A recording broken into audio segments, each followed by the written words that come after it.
નમો અરિયંતાણમ નમો સિદ્ધાણમ નમો આયર્યાણમ નમો વચ્છાયાણમ નમો લોહી સભસાહુણમ ઈસો પંચ નમોકારો સભ પાપ પણાસણો મંગલાણમ ચ સભીસિમ પડમમ હવૈ મંગલમ પડમમ હવૈ મંગલમ.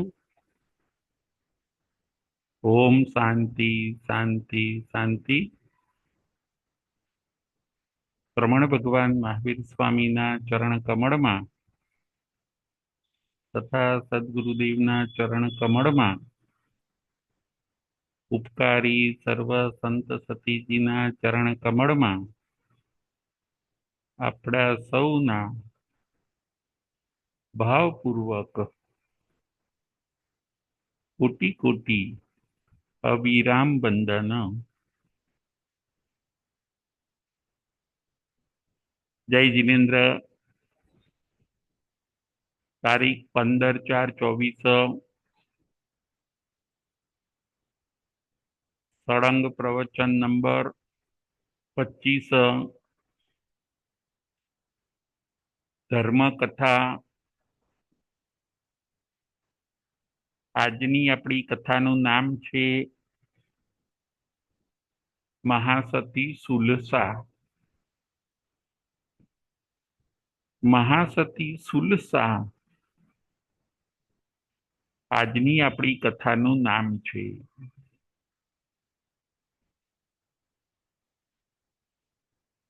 સતી સુલસા કોણ હોય છે?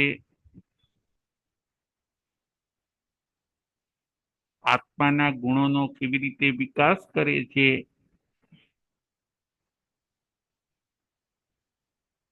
પતિવ્રતા ધર્મનું કેવું સુંદર પાલન કરે છે? દેવોની પરીક્ષાની અંદર પણ એ પોતે પાસ થાય છે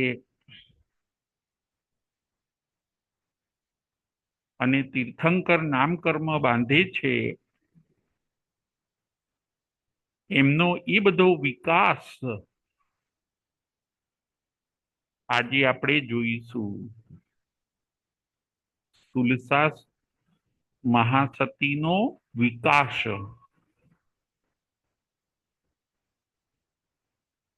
મહાસતી સુલસા જૈન ધર્મમાં બહુ વિશ્વાસ રાખતા હોય છે. એમનું સમ્યક દર્શન બહુ દ્રઢ હોય છે. એ બધી ચર્ચા આજની ધર્મકથાની અંદર આપણે કરીશું. આજની ધર્મકથાનું નામ છે મહાસતી સુલસા. જૈન ધર્મમાં અત્યંત વિશ્વાસ રાખનાર વ્યક્તિ એટલે મહાસતી સુલસા.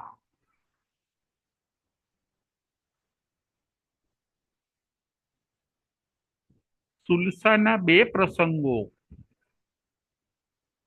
આજે આપણે જોવાના છે. મહાસતી સુલસાના બે પ્રસંગો આજે આપણે જોવાના છે. પ્રસંગ નંબર 1, દેવ પરીક્ષા કરવા માટે આવે છે. પ્રસંગ નંબર 1, દેવ પરીક્ષા કરવા આવે છે અને પ્રસંગ નંબર 2, અંબડ સંન્યાસી પરીક્ષા કરે છે. પ્રસંગ નંબર 2, અંબડ સંન્યાસી પરીક્ષા કરે છે. મહાસતી સુલસાના આપણે બે પ્રસંગ જોવાના છે. પ્રસંગ નંબર 1 છે દેવલોકમાંથી દેવ પરીક્ષા કરવા આવે છે અને નંબર 2, અંબડ સંન્યાસી પરીક્ષા કરે છે.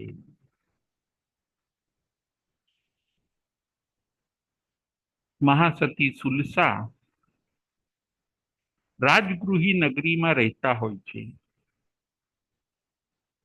ત્યાંના રાજાનું નામ શ્રેણિક રાજા હોય છે. સુલસાના પતિનું નામ નાગગાથાપતિ. સુલસાના પતિનું નામ શું હોય છે? તો કે નાગગાથાપતિ. નાગગાથાપતિની ખ્યાતિ ચારે બાજુ વિકાસ પામેલી હોય છે. સુલસા અને નાગગાથાપતિ આદર્શ દંપતી. સુલસા અને નાગગાથાપતિનો સંસાર સુખી હોય છે.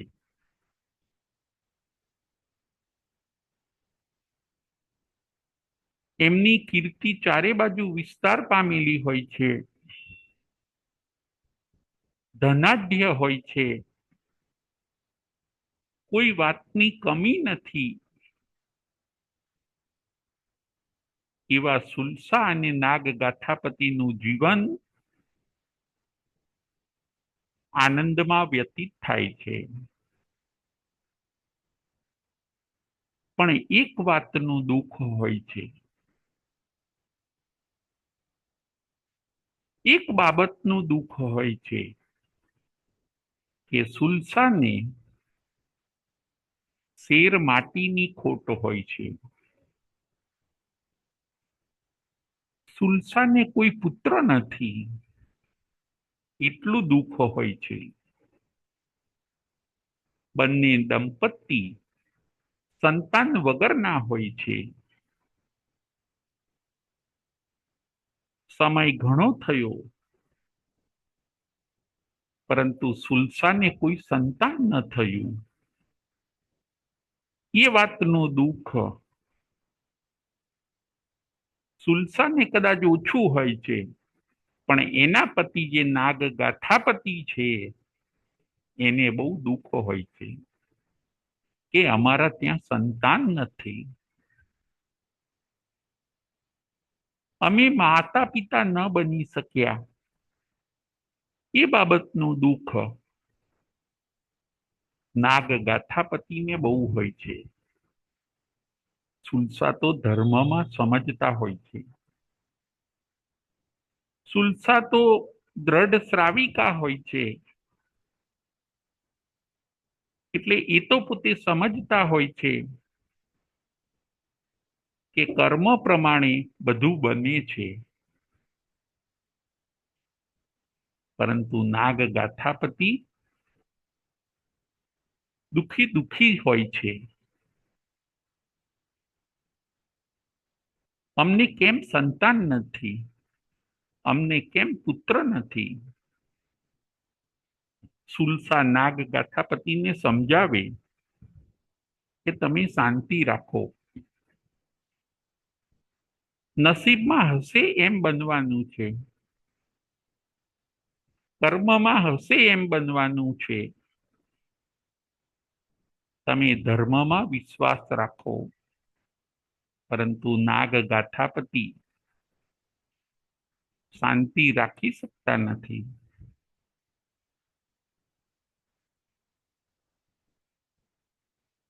સુલસા નાગગાથાપતિને કહે છે કે જો કદાચ આપને સંતાન જોઈતું હોય, પુત્ર જોઈતો હોય, તો આપ બીજી વાર લગ્ન કરો. નાગગાથાપતિ ના પાડે છે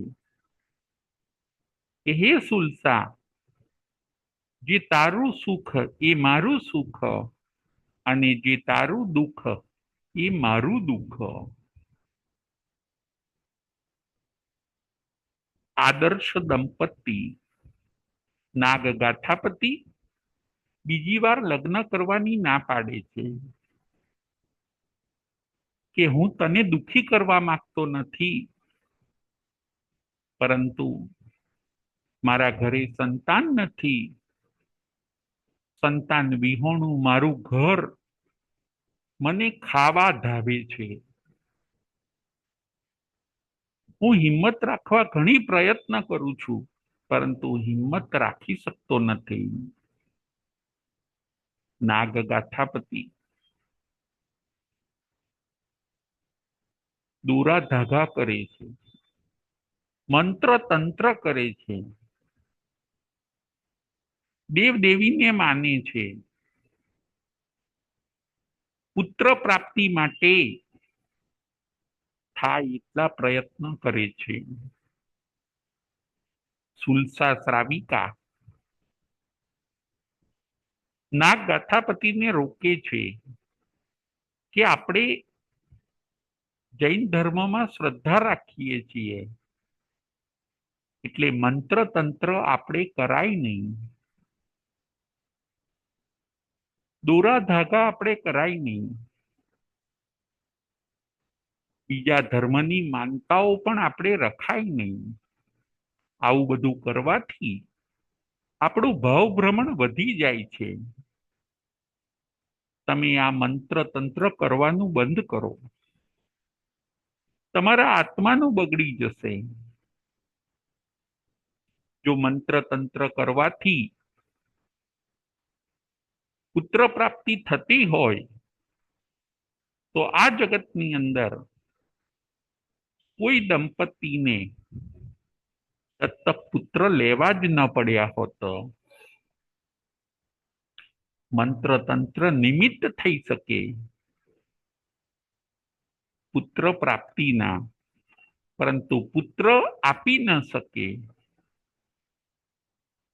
નસીબમાં હોય તો જ આપણને પુત્ર પ્રાપ્તિ થાય છે.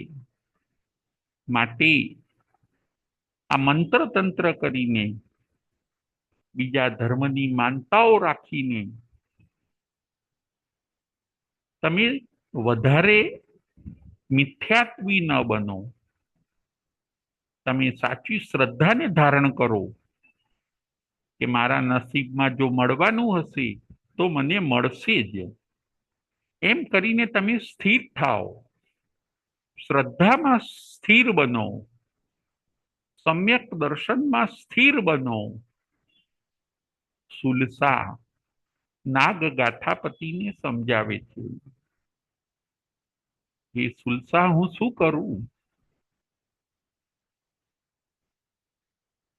હું ગભરાઈ જાઉં છું, હું કંટાળી જાઉં છું, એટલે હું મંત્ર તંત્રનો અને દોરા ધાગાનો સહારો લઉં છું.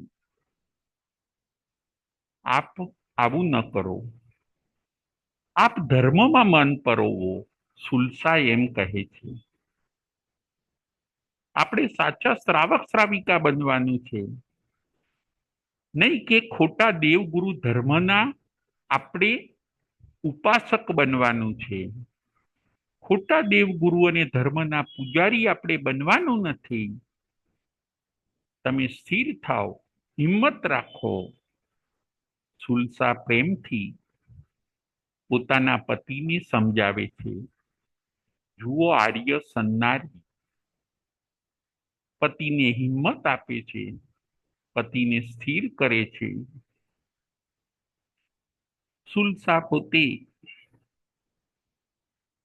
પતિની પાસે છાયાની જેમ રહીને સાથ અને સહકાર આપે છે. મારા પતિ પુત્ર વિયોગના દુઃખમાં ગાંડા ન બની જાય એનું સતત ધ્યાન રાખે છે. બંને જણ સાથે ધર્મ ધ્યાન કરે છે, શ્રદ્ધાને મજબૂત રાખે છે અને દિવસો પસાર કરે છે. બધી વાતનું સુખ છે, પરંતુ એક જ વાતનું દુઃખ છે, અને એના કારણે બધું સુખ આજે દુઃખમાં ફેરવાઈ ગયું છે. નોકર ચાકર, પશુઓ, ધન સંપત્તિ. નાગ ગાથાપતિ અને સુલસા શ્રાવિકા પાસે અઢળક છે, પરંતુ એક જ વાતનું દુઃખ છે, પુત્ર નથી. દિવસો શાંતિથી પસાર કરે છે. નાગ ગાથાપતિ હવે મંત્ર તંત્ર છોડી દે છે. કર્મમાં શ્રદ્ધા રાખીને શાંત થાય છે, નવકાર મંત્રનું સ્મરણ કરે, આર્ત ધ્યાન રૌદ્ર ધ્યાન ન કરે, ધર્મ ધ્યાન કરે, ઈશ્વરનું સ્મરણ કરે, સંત સતીજીનો સત્સંગ કરે અને દિવસો પસાર કરે. તુલસા શ્રાવિકા ધર્મમાં બહુ દ્રઢ હોય છે. તેમણે એમના પતિને પણ સ્થિર કર્યા.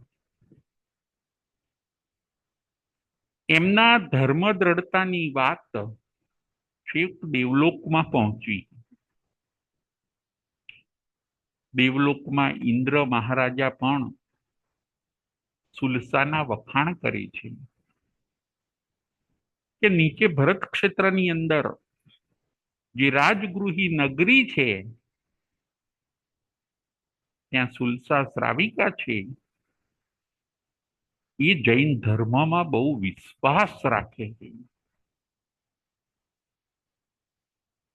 એવો વિશ્વાસ આપણને પણ નથી. એ સુલસા ને એટલો બધો વિશ્વાસ છે, ધર્મમાં એ દ્રઢ છે, એને ધર્મથી કોઈ ડગાવી ન શકે. એક દેવને પરીક્ષા લેવાનું મન થયું કે હું સુલસાની પરીક્ષા લઉં. એક દેવને સુલસાની પરીક્ષા લેવાનું મન થયું અને ઉપર દેવલોકમાંથી નીચે ભરત ક્ષેત્રમાં આવે છે, રાજગૃહી નગરીમાં આવે છે, જ્યાં સુલસાનું ઘર છે ત્યાં એ દેવ આવે છે. દેવે મુનિનું રૂપ લીધું છે. દેવે મુનિનું રૂપ લીધું, સુલસાના ઘરે આવ્યા, તેજસ્વી મુનિનું રૂપ લીધું. સુલસા તો મુનિને જોઈને ગાંડી ગાંડી થઈ જાય છે. પધારો પધારો મુનિરાજ, આપ પધાર્યા, મારું ઘર પાવન થઈ ગયું. બોલો હું આપની શું સેવા કરી શકું? મુનિરાજ કહે છે, મુનિ કહે છે, હે દેવી, મારે બીજી કોઈ વસ્તુનો ખપ નથી, પણ જો તમારા ત્યાં લક્ષપાક તેલ હોય તો એનો મારે ખપ છે. અમારી પાસે એક વૃદ્ધ બીમાર મુનિ છે, જેમને બહુ મોટો રોગ થયો છે, તો લક્ષપાક તેલથી એ મુનિને અમારે માલિશ કરવી છે. એટલે આપની પાસે જો લક્ષપાક તેલ હોય તો એનો અમારે ખપ છે. લક્ષપાક તેલ એટલે શું? લક્ષપાક તેલ એટલે ઓઇલ, તેલ એટલે ઓઇલ. એનું નામ છે લક્ષપાક. અનેક ઔષધિઓ ભેગી કરીને આ ઓઇલ બનાવવામાં આવે છે. એ લક્ષપાક તેલ બહુ ઠંડુ હોય છે. ગરમ ગરમ ઉકળતા પાણીની અંદર જો એક ટીમ્પુ નાખવામાં આવે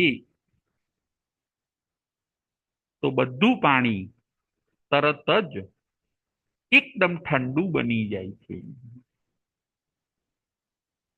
આ લક્ષપાક તેલથી જો શરીર ઉપર માલિશ કરવામાં આવે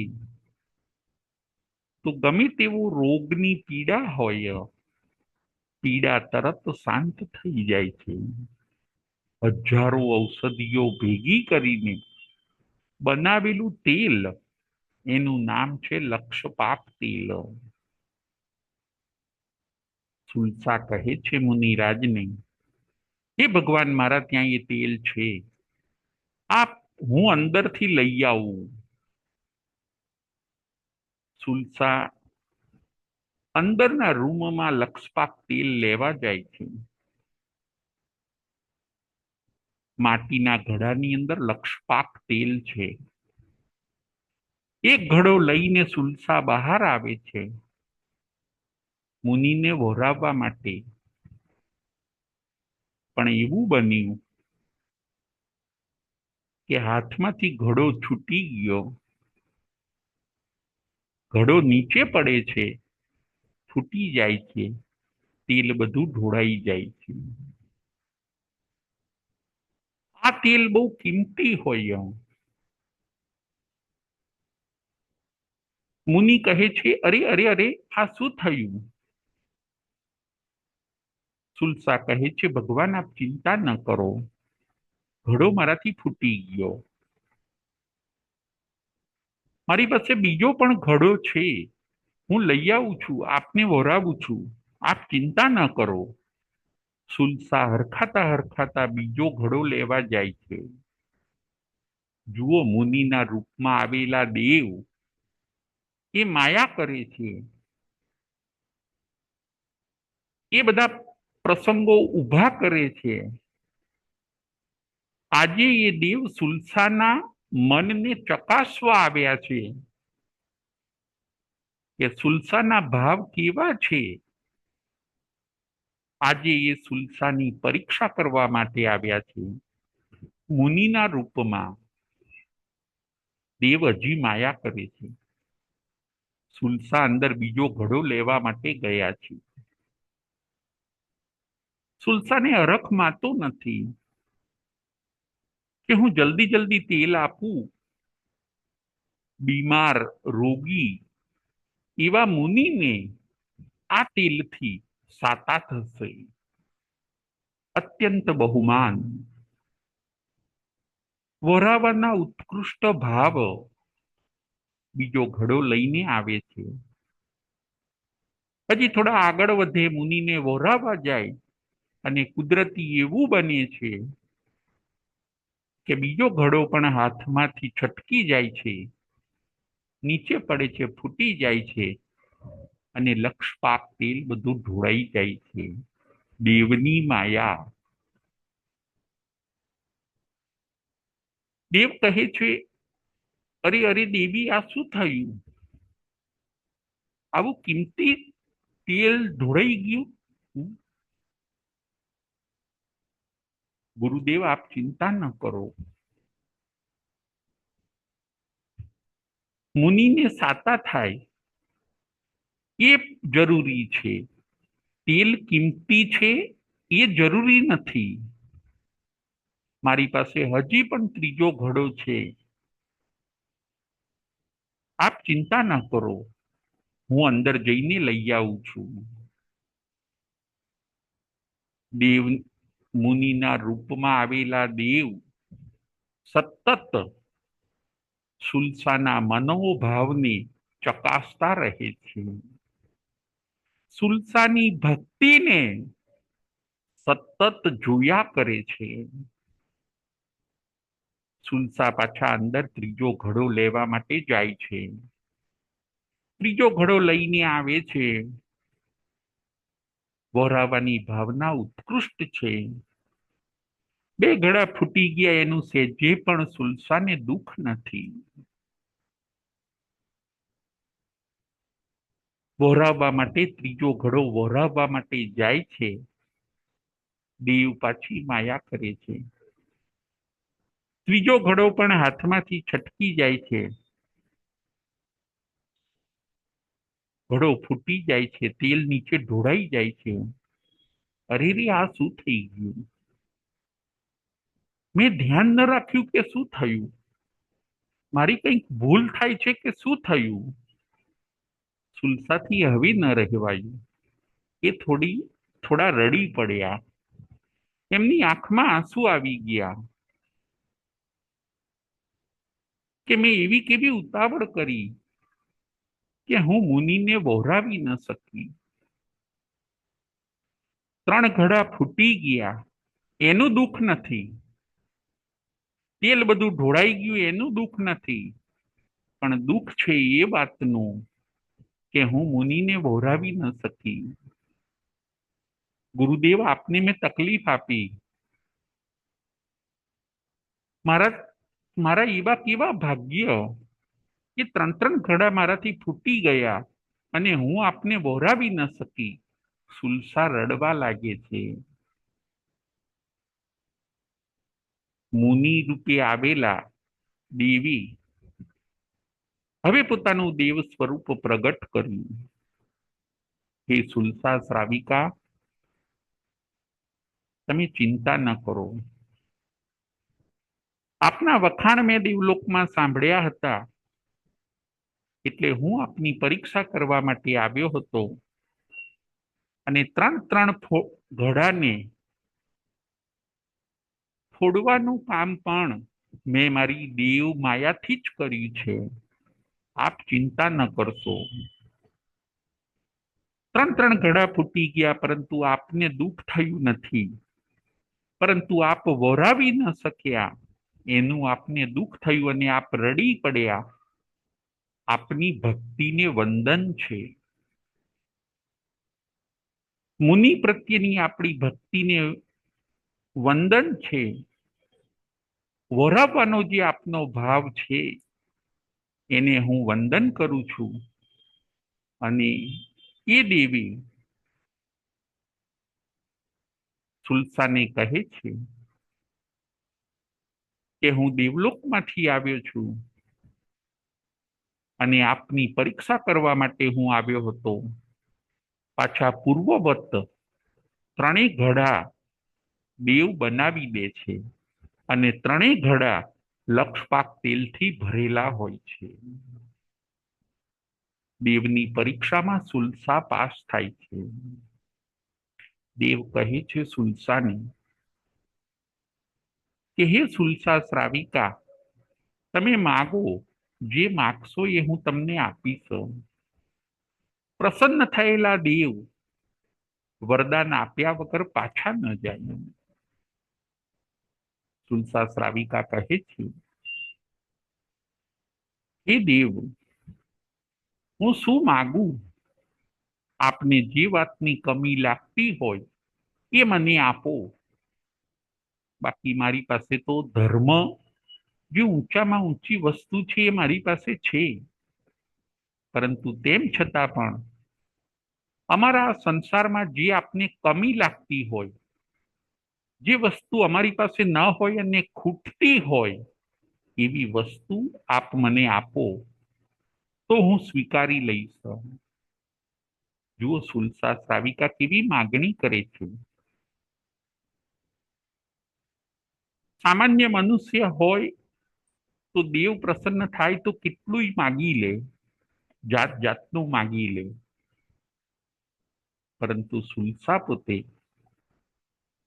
એક જાગૃત શ્રાવિકા છે. સમ્યક દર્શનને જેણે ધારણ કરેલું છે, એ દેવને કહે છે કે આપને જે આપવા જેવું લાગે એ આપો. અને દેવ 32 ગુટિકા આપે છે. 32. પ્રસન્ન થયેલા દેવ 32 ગુટિકા આપે છે. દેવ કહે છે, હું જાણું છું કે આપના ત્યાં પુત્ર રત્નની ખોટ છે. આ 32 ગુટિકા હું આપને આપું છું. દર વર્ષે એક એક ગુટિકાને આપ ગળશો તો આપને 32 પુત્રોની પ્રાપ્તિ થશે અને આપ સંતાનવાળા બની શકશો. 32 ગુટિકા આપીને દેવ ત્યાંથી દેવલોકમાં ચાલ્યા જાય છે. સુલસા શ્રાવિકા પોતે ગુટિકા ગળવાનું વિચારે છે. આ બાજુ હવે એના કર્મની સ્થિતિ પણ પૂરી થવાની હોય છે. એનો લાભાંતરાય કર્મનો જે ઉદય હોય છે એ પણ પૂરો થવાનો હોય છે. અને એક દિવસ આ સુલસા શ્રાવિકા પોતે 32 ગુટિકા ગળી જાય છે. ગુટિકા એટલે ગોળી, ટેબ્લેટ, જે દેવે આપેલી હોય છે. પણ સુલસા શ્રાવિકાની ભૂલ એ થઈ કે દર વર્ષે એક એક ગુટિકા લેવાની હોય છે, એના બદલે એને એક સાથે 32 ગુટિકા એક સાથે ગળી લીધી. અને બન્યું પણ એવું છે. સુલસાને 32 પુત્રોની પ્રાપ્તિ થઈ. એક નહીં, બે નહીં, ત્રણ નહીં, પરંતુ 32 પુત્રોની પ્રાપ્તિ થઈ. કેમ કે એમણે 32 ગુટિકા ગળી ગયા હોય છે. 32 પુત્રોને સાચવવા, 32 પુત્રોને દૂધ પીવડાવવું, 32 પુત્રોને મોટા કરવા નાગ ગાથાપતિ અને સુલસા નવરા નથી પડતા. એટલા બધા એમને સંતાન મળી ગયા, 32 સંતાન મળી ગયા. સુલસા શ્રાવિકા ધર્મ પણ કરતા જાય, બાળકોને સાચવતા જાય. નાગ ગાથાપતિ પોતાના પતિનું પણ ધ્યાન રાખે, ક્યાંય આર્ત ધ્યાન, રૌદ્ર ધ્યાન કરતા નથી. 32 પુત્રો મોટા થાય છે.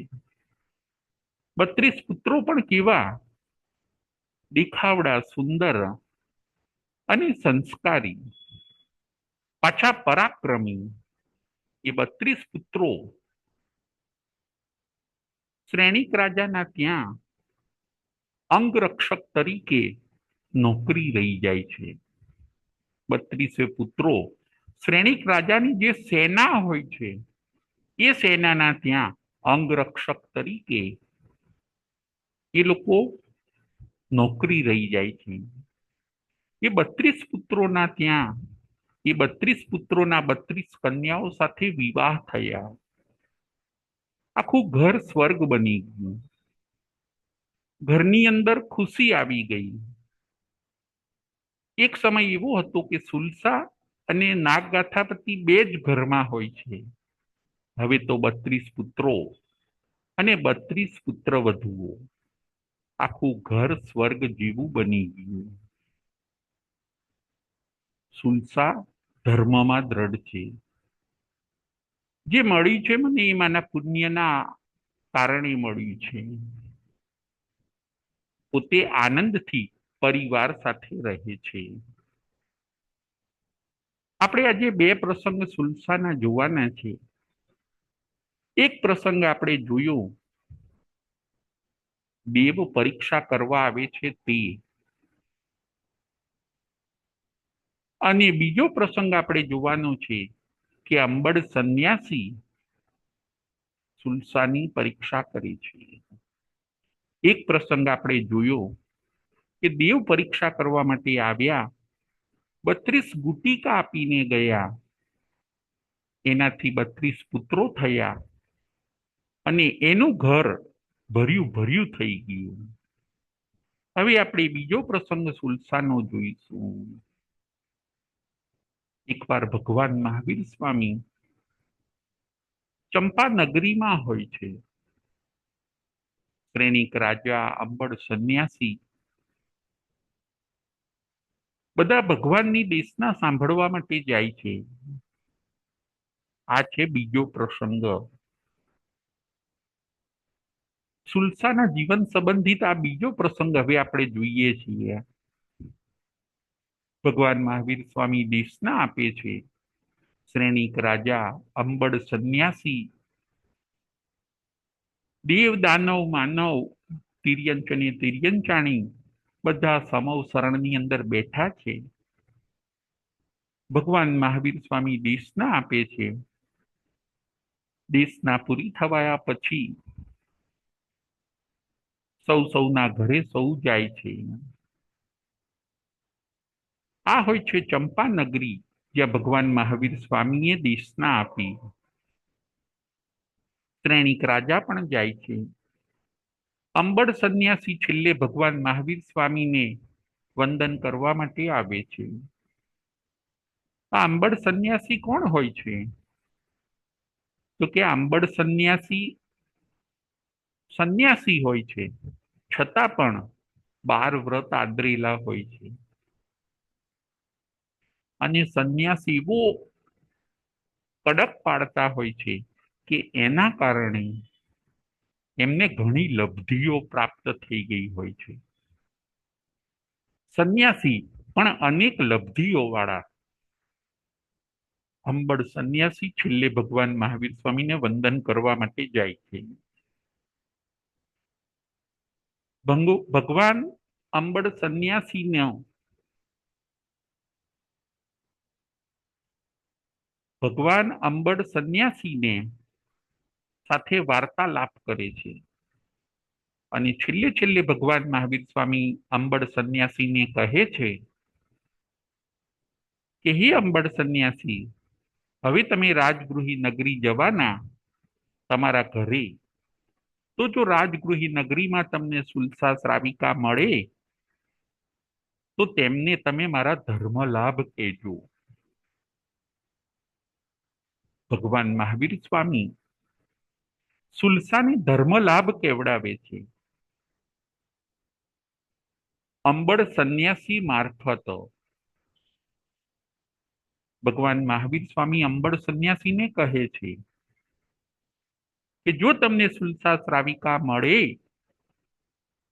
તો એમને મારા ધર્મ લાભ કહેજો. અંબડ સંન્યાસી મસ્તક નમાવીને ભગવાનની વાતને હા પાડીને વંદન કરીને ત્યાંથી નીકળી જાય છે.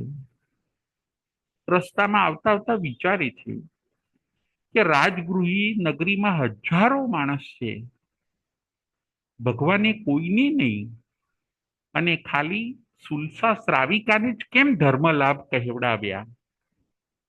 એવું તો સુલસા શ્રાવિકામાં શું છે? શું એ ધર્મમાં બહુ પાકા હશે? શું એ શ્રદ્ધામાં બહુ પાકા હશે? શું એ ધર્મમાં બહુ વિશ્વાસ રાખતા હશે? 3 લોકના નાથ ભગવાન મહાવીર સ્વામી દેવાધિદેવ તીર્થંકર પરમાત્મા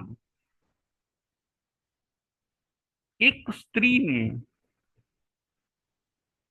એક શ્રાવિકાને, સુલસાને ધર્મ લાભ કેવડાવે એ કેટલી મોટી વાત કહી શકાય. સુલસા શ્રાવિકામાં કંઈક હોવું જોઈએ, તો જ દેવાધિદેવ એમને યાદ કરે. ભગવાન ભક્તને ક્યારે યાદ કરે? જો ભક્તની એવી ભક્તિ હોય તો. અંબડ સંન્યાસીને આશ્ચર્ય લાગે છે.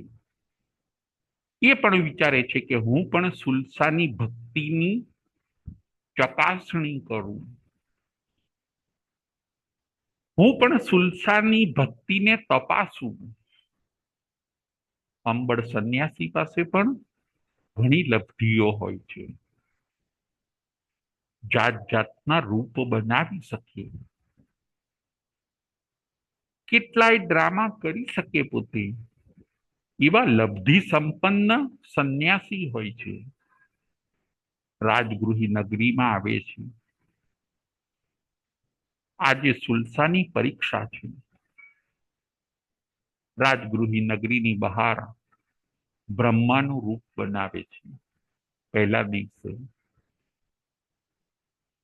બ્રહ્માનું રૂપ લગાવીને બેસે છે. આખી રાજગૃહી નગરી બ્રહ્માના દર્શન કરવા માટે જાય છે. ખાલી સુલસા જતા નથી, કારણ કે સુલસાને બીજા કોઈ દેવ દેવીમાં શ્રદ્ધા નથી. સુલસાને શ્રદ્ધા છે ખાલી ભગવાન મહાવીર સ્વામીમાં. બીજા દિવસે અંબડ સંન્યાસી વિષ્ણુનું રૂપ બનાવે છે. નગરની બહાર સાક્ષાત વિષ્ણુ ભગવાન આખી રાજગૃહી નગરીની પ્રજા દર્શન કરવા માટે જાય છે વિષ્ણુ ભગવાનના. સુલસા જતા નથી. અંબળ સંન્યાસી પણ જોવે છે, વિચારે છે કે બધા આવે છે પરંતુ સુલસા આવતી નથી. કઈ વાંધો નહીં. ત્રીજો દિવસ થયો. અંબળ સંન્યાસી ત્રીજા દિવસે મહેશનું રૂપ બનાવે છે. નગરની બહાર સાક્ષાત મહેશ, મહાદેવ, શંકર ભગવાન આખી રાજગૃહી નગરીની પ્રજા, નાના મોટા સૌ બધા મહેશના દર્શન કરવા માટે જાય છે. સુલસા જતા નથી, કારણ કે સુલસા બીજા દેવદેવીને નમવામાં માનતા નથી હોતા. એમની શ્રદ્ધા સુદેવ, સુગુરુ અને સુધર્મમાં છે. એ સમ્યક દર્શનમાં પાક્કા હોય છે. એટલે એ આ બધા ચમત્કારોથી પ્રભાવિત થતા નથી. એમની તો એક જ શ્રદ્ધા છે, ભગવાન મહાવીર સ્વામીમાં. ચોથા દિવસે તો 3 દિવસ થઈ ગયા અંબળ સંન્યાસીને. બ્રહ્મા, વિષ્ણુ અને મહેશનું રૂપ બનાવ્યું. ચોથા દિવસે તો મહાવીરનું રૂપ બનાવે છે. અંબળ સંન્યાસી સાક્ષાત ભગવાન મહાવીર સ્વામીનું રૂપ બનાવે છે. નગરની બહાર, રાજગૃહી નગરીની બહાર મોટું સમોસરણ રચાયું છે અને બધા સમોસરણની અંદર દેશના સાંભળવા માટે જાય છે. રાજગૃહીની બધી પ્રજા પણ ભગવાન મહાવીર સ્વામી આવ્યા છે, ભગવાન મહાવીર સ્વામી આવ્યા છે એમ બોલતી બોલતી નગરની બહાર જ્યાં સમોસરણ લાગ્યું છે ત્યાં ભગવાન મહાવીર સ્વામીને વંદન કરવા માટે જાય છે. આજે તો સુલસા આવશે જ. અંબળ સંન્યાસીને એમ હોય છે કે આજે તો સુલસા આવશે જ, પરંતુ એ ખ્યાલ પણ એમનો ખોટો નીકળ્યો. બહેનપણીઓ પણ સુલસાને કહે છે, એ સુલસા, ભલે તું બ્રહ્મા વિષ્ણુ મહેશના દર્શન કરવા ન આવી, પરંતુ આજે ભગવાન મહાવીર સ્વામી પધાર્યા છે, તું ચાલ. જેમને તું માનું છું, જેમના ઉપર તને શ્રદ્ધા છે, એવા ભગવાન મહાવીર સ્વામી પધાર્યા છે, તું એમના દર્શન કરવા ચાલ. સુલસા ના પાડે છે કે મારો જીવ માનતો નથી. આ કદાચ ભગવાન મહાવીર સ્વામી હોય એવું મને લાગતું નથી. જો ભગવાન મહાવીર સ્વામી હોય તો મારા રોમરાય ઉલ્લસિત થઈ જાય. જો ભગવાન મહાવીર સ્વામી અહીં પધાર્યા હોય તો મારો હરખ કંઈક જુદો જ હોય. મારા રોમરાય ઉલ્લસિત થતા નથી. એ જ બતાવે છે કે આ બહાર જે પધાર્યા છે એ ભગવાન મહાવીર સ્વામી નથી, પણ કોઈ બહુરૂપી હોય અને અલગ અલગ રૂપ બનાવે એવું કોઈ વ્યક્તિ હોઈ શકે. આ ભગવાન મહાવીર સ્વામી હોઈ ન શકે. બહેનપણીઓને પણ સુલસા દર્શન કરવા આવવાની ના પાડે છે. ચોથો દિવસ પણ થઈ ગયો. ચોથા દિવસે ભગવાન મહાવીરનું રૂપ બનાવ્યું છતાં પણ સુલસા ન આવ્યા. કેવી એમની શ્રદ્ધા પાકી હોય છે. અંબળને થઈ ગયું કે સુલસા ન આવ્યા તો ન જ આવ્યા. મેં 4 દિવસ બધી માયાજાળ પાથરી, પરંતુ મારી માયાજાળમાં સુલસા ફસાયા નહીં. એમની જે શ્રદ્ધા છે એ કેવી પાકી છે. જો કાચી શ્રદ્ધા હોત તો ચોક્કસ એ મારી માયાજાળમાં ફસાઈ જાત. વાહ, ધન્ય છે સુલસાને કે જે શ્રદ્ધામાં પાકા છે. મહાવીર સ્વામી પ્રત્યેની એમની ભક્તિમાં કેવા પાકા છે. 4 દિવસ અંબળ સંન્યાસી પરીક્ષા કરે છે અને એમની પરીક્ષાની અંદર સુલસા પોતે પાસ થાય છે. અંબળ હવે પોતાનું રૂપ પાછું બનાવી દે છે. હતું એવું રૂપ બનાવી દે છે અને સુલસાના ઘરે જાય છે. સુલસાને મળવા માટે ઘરે જાય છે. સુલસા આનંદથી આવકાર આપે છે. સાધર્મિક સમજીને જમાડે છે. અંબળ સંન્યાસી કહે છે, હે સુલસા, હું ચંપા નગરી ગયો હતો. ચંપા નગરીની અંદર ભગવાન મહાવીર સ્વામીનું ની દેશના સાંભળવા માટે હું ગયો હતો અને ભગવાન મહાવીર સ્વામીએ સ્વમુખે આપને ધર્મ લાભ કહેવડાવ્યા છે. એ સમાચાર આપવા માટે આજે હું તમારા ઘરે આવ્યો છું. આ સાંભળીને સુલસા ગાંડી થઈ જાય છે. સુલસાને હરખનો પાર નથી કે ત્રિલોકના નાથ એવા ભગવાન મહાવીર સ્વામીએ મને યાદ કરી. ધન્ય છે હે ભગવાન. ભક્ત તો ભગવાનને યાદ કરે, પરંતુ ભગવાન જ્યારે ભક્તને યાદ કરે ત્યારે એ ભક્ત નિહાલ થઈ જાય છે. આવી હોય છે સુલસાની ભક્તિ. અંબળ પણ સુલસાની ભક્તિને વારંવાર પ્રણામ કરે છે. આજે આપણે સુલસાના 2 પ્રસંગ જોયા.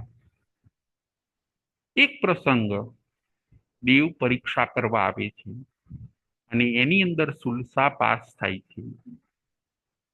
બીજો પ્રસંગ આપણે જોયો, અંબળ સંન્યાસી પરીક્ષા કરે છે અને એની અંદર પણ સુલસા પાસ થાય છે.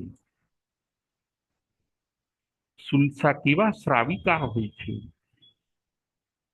એક અબળા, એક નારી, એક સ્ત્રી કેટલું બધું કરી શકે છે એ આપણને સુલસાના જીવનમાંથી શીખવા મળે છે. દિવસો આનંદમાં પરિવાર સાથે પસાર થાય છે. સુલસાને હવે કોઈ વાતનું દુઃખ નથી. ધર્મ, ભક્તિ અને શ્રદ્ધા. ઘરમાં 32 પુત્રો અને 32 પુત્રવધુઓ. ભગવાન મહાવીર સ્વામી પધારે છે. એમની પાસે સુલસા પોતે દીક્ષા લે છે. પરમાત્મા ભગવાન મહાવીર સ્વામી પાસે આ સુલસા શ્રાવિકા દીક્ષા લે છે. તપ, જપ અને ધ્યાનમાં આગળ વધે છે. તીર્થંકર નામ કર્મ બાંધે છે. આવતી ચોવીસીની અંદર સુલસા પોતે 15મા તીર્થંકર થશે. આવતી ચોવીસીની અંદર સુલસા પોતે 15મા તીર્થંકર થશે અને એમનું નામ હશે નિર્મમ તીર્થંકર. નિર્મમ તીર્થંકર એ એમનું નામ હશે. જુઓ કેટલો બધો વિકાસ, કેટલો બધો એમણે વિકાસ કર્યો. તીર્થંકર નામ કર્મ પણ બાંધી તપ જપ ધ્યાન કરતા કરતા તીર્થંકર નામ કર્મ બંધાઈ ગયું અને આયુષ્ય પૂરું કરીને સુલસા શ્રાવિકા પોતે કાળ ધર્મ પામે છે અને કાળ પામીને પાંચમા દેવલોકમાં દેવ રૂપે ઉત્પન્ન થાય છે. સુલસા શ્રાવિકા અત્યારે ક્યાં છે? સુલસા શ્રાવિકાનો જીવ અત્યારે ક્યાં છે? તો કે પાંચમા દેવલોકમાં છે. ત્યાંથી નીકળીને આવતી ચોવીસીમાં આ જ ભરત ક્ષેત્રના એ 15મા તીર્થંકર બનશે. જુઓ એક નારીનો વિકાસ. નારી તું નારાયણી. બહેનોએ આમાંથી ઘણું બધું સમજવાનું છે. બહેનો કેટલું બધું કરી શકે છે. સુલસા શ્રાવિકાએ શું શું કર્યું? કે સુલસા શ્રાવિકાએ પોતાના પતિને સાચવ્યા. એ પતિવ્રતા સ્ત્રી હોય છે. નાગગાથા પતિને સાચવે છે. શ્રાવિકા પણ બન્યા, ઘરને પણ સાચવ્યું, પરિવારને સાચવ્યો, પતિને સાચવ્યા,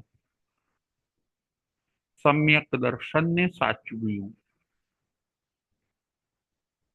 ધર્મને સાચવ્યો, તીર્થંકર નામ ગોત્ર બાંધ્યું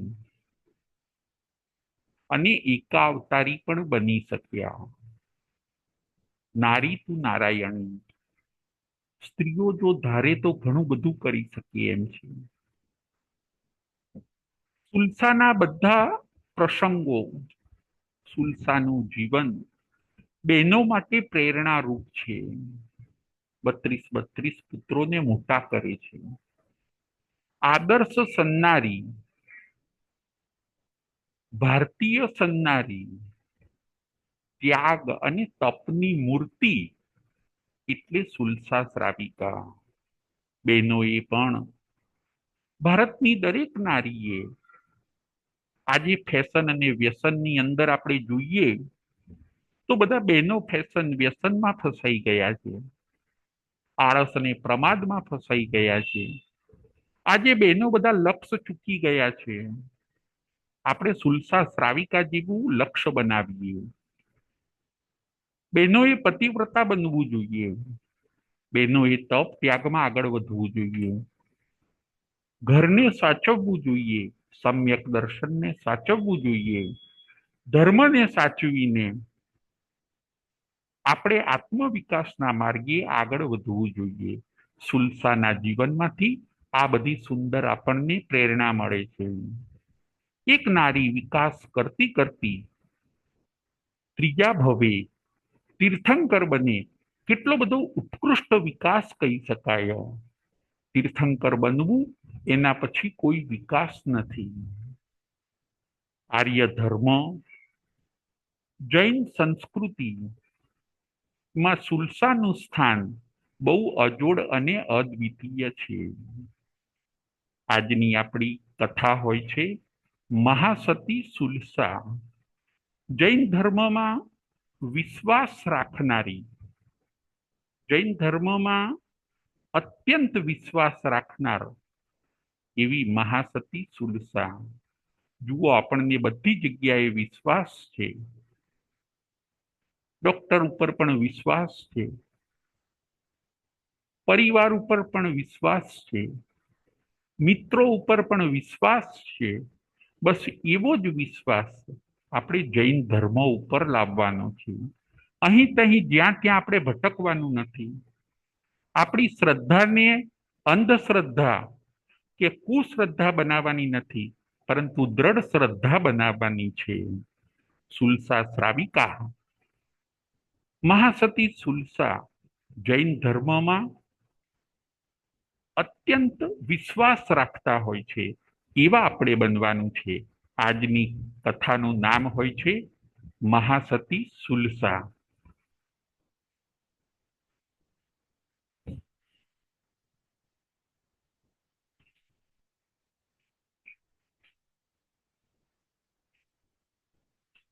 પ્રશ્નોત્તરી.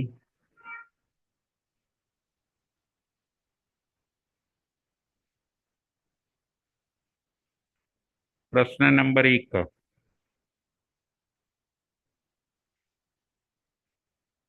મહાસતી સુલસાના કયા બે પ્રસંગ આપણે જોયા? મહાસતી સુલસાના કયા બે પ્રસંગ આપણે જોયા? હેતલબેન ગોપાણી.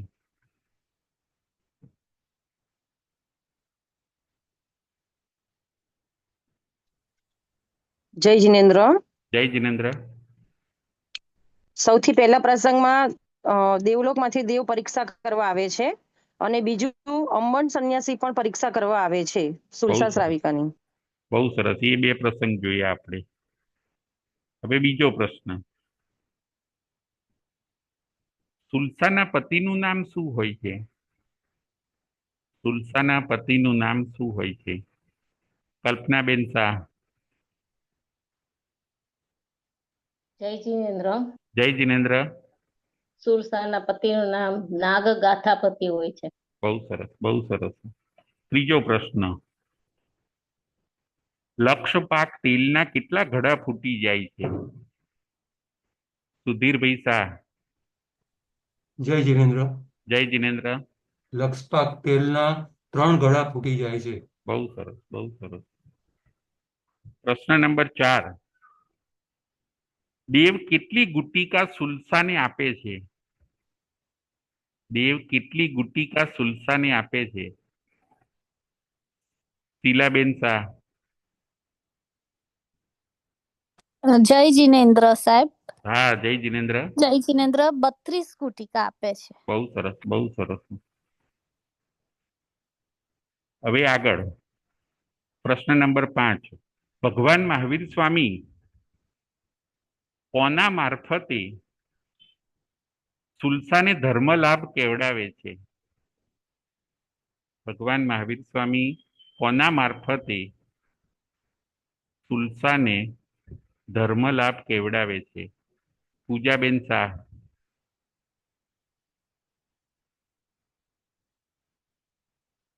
જય જિનેન્દ્ર. જય જિનેન્દ્ર. મહાવીર સ્વામી અંબળ સંન્યાસી દ્વારા સુલસા શ્રાવિકાને ધર્મલાભ કહેવડાવે છે. બહુ સરસ, બહુ સરસ. હવે આગળ પ્રશ્ન નંબર 5. અત્યારે સુલસા સતી ક્યાં છે?